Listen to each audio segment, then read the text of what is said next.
GST tadi ni yang saya tengok yang bahaskan GST ni dari perspektif agama, mereka kaitkan isu dengan cukai al-muks. Dalam bahasa Arab ni cukai disebut al-muks. Al-muks ni percukaian ni, sistem percukaian ni memang ia bukan diamalkan di dalam Islam. Itu hukum asalnya tentang muks. Berbalik pada isu GST dan sebelumnya SST.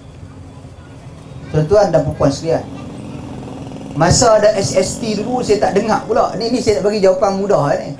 Masa ada SST dulu, kita tak dengar pula ada yang nak cakap sesungguhnya ia merupakan sistem yang bercanggah dengan prinsip dan nilai Islam dan sebagainya. Tapi bila main kat GST ni ada pula nak cakap dia bercanggah dengan nilai Islam dan sebagainya. Sedangkan kalau nak ikut dari sudut persentage, peratusan cukai yang dikenakan itu, ia lebih rendah daripada SST dulu.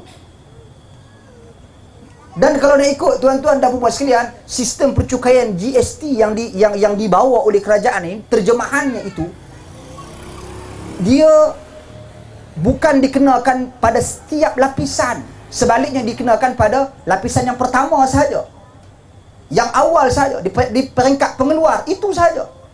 Settle kat situ dah. Jadi maknanya, dia nak memastikan bahawasanya cukai itu memang benar-benar dikutip. Itu antara tujuannya. Dan demikian juga tuan-tuan dan puan sekalian, dia bukan dikenakan pada semua barangan. Dia dikenakan pada barangan-barangan yang tertentu saja. Dan ada senarai dia. Saya pun tak ingatlah senarai-senarai itu semua ada barangan-barangan tertentu. Bukan semua. Dan yang seterusnya, ia sekarang ni satu sistem percukaian yang dipraktikkan oleh ratusan buah negara dah.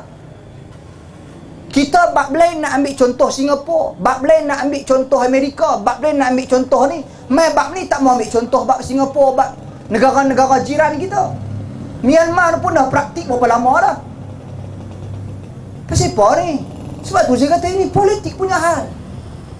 Kalau nak cakap tentang sistem percukaian zaman dulu, memanglah dari sudut sistem percukaian zaman dulu, cukai tu ada ke tak ada zaman dulu? Cukai tu ada ke tak ada? Ada. Walaupun dia tak dinamakan sebagai cukai, ia dinamakan sebagai apa? Contoh, jizyah. Jizyah tahu apa? Jizyah ni, negara-negara bukan Islam yang mendapat perlindungan daripada negara Islam, dia kena bayar ufti. Ufti itu sistem percukaian. Cukai dia bayar kami jaga. Contoh, Spanyol bayar kepada Umar Al-Khattab radhiyallahu an 10,000 dinar emas setahun. Dan cukai dia ambil daripada apa? Sumber negara Spanyol ketika itu. Dia cukai sumber negara dia apa? Buah anggur. Buah anggur buat apa? Bukan jual anggur. Anggur untuk buat arak. Umar ambil. Dia masuk dalam Baitul Mal. Tuan-tuan, banyak lagi cukai tanah yang zaman Umar Al-Khattab radhiyallahu anhu buat. Memang ada dalam hadis benda tu ada keharusan. Tapi nak abang bagi, kita bahasa Melayu ni dia kekurangan perkataan. Kita cukai tu guna untuk semua. Cukai. Tapi zaman dulu ni, nama kata cukai, ada yang nama dia jizyah, ufti tu. Jizyah. Ada nama dia cukai pada cukai tanah. Saya terlupa apa dia punya nama. Subhanallah. Apa nama dia? Cukai tanah pertanian. Istilah dia ada istilah dalam bahasa Arab. Tapi kita panggil cukai tak?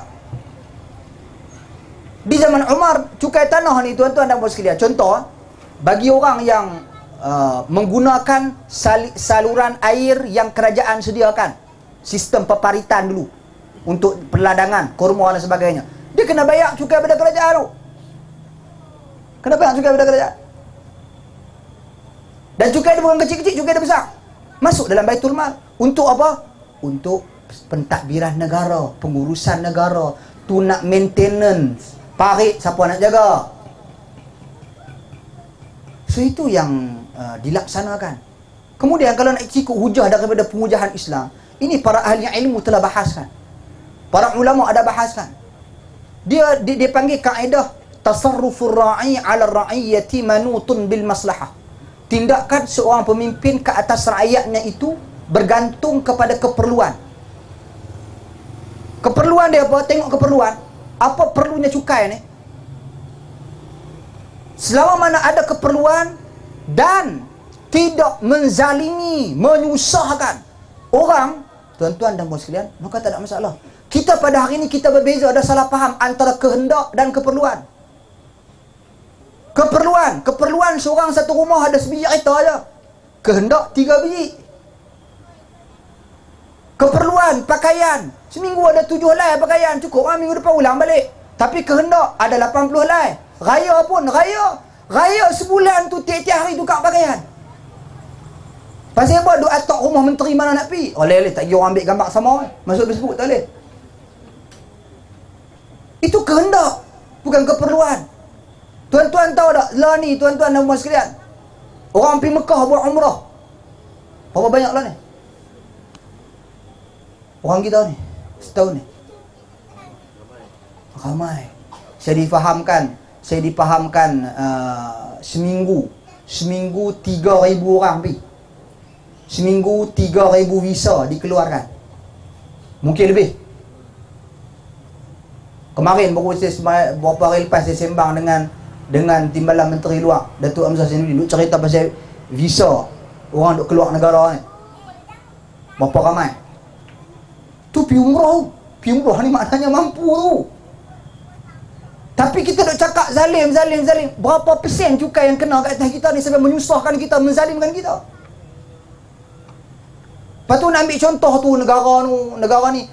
Tapi bak cukai, dia pun tak ambil contoh negara luar. Pasal cukai negara luar lagi tinggi. Bak pendidikan percuma, ambil contoh. No Australia, no Amerika, no negara ni percuma. Negara ni percuma. England, di UK, London. Amboi ambil contoh. Cukai dia apa? Tax dia apa? Ambil tengok. Tak ambil pula. Tu saya kata, pakat pilih hak yang sesuai dengan diri, hak yang tak sesuai buang. Ini politik berkepentingan. Dia bukan nak menyelesaikan permasalahan yang berlaku di kalangan rakyat dalam negara. Tak, dia tak selesai. Dia jadi apa? Belah ni tunggu buah belah sana tunggu buah belah sini. Tu, yang tu jadi habis keliru orang. Sedangkan kalau boleh bagi penjelasan dengan baik, dan saya kira kerajaan pun dah gerak melalui program-program di bawah penerangan UMNO sendiri. Dia buat program PENA di bawah Datuk Ahmad Maslan, di dalam Menteri Keuangan. Bagi penjelasan yang dah bergerak ke seluruh negara secara berperingkat. Di Selangor pun dah buat dah sebenarnya pun. Tapi benda tu dia nak kena teruskan lagi lah. Bukan pasal UMNO sajalah. Saya kira ini di bawah Kementerian Keuangan sendiri. Diberikan penjelasan dan dibuka kepada diskusi, perbincangan. Nak tanya, pilih tanya masa tu. Tuan-tuan dan puan, itu satulah berkenaan dengan GST, isu GST yang dibangkitkan.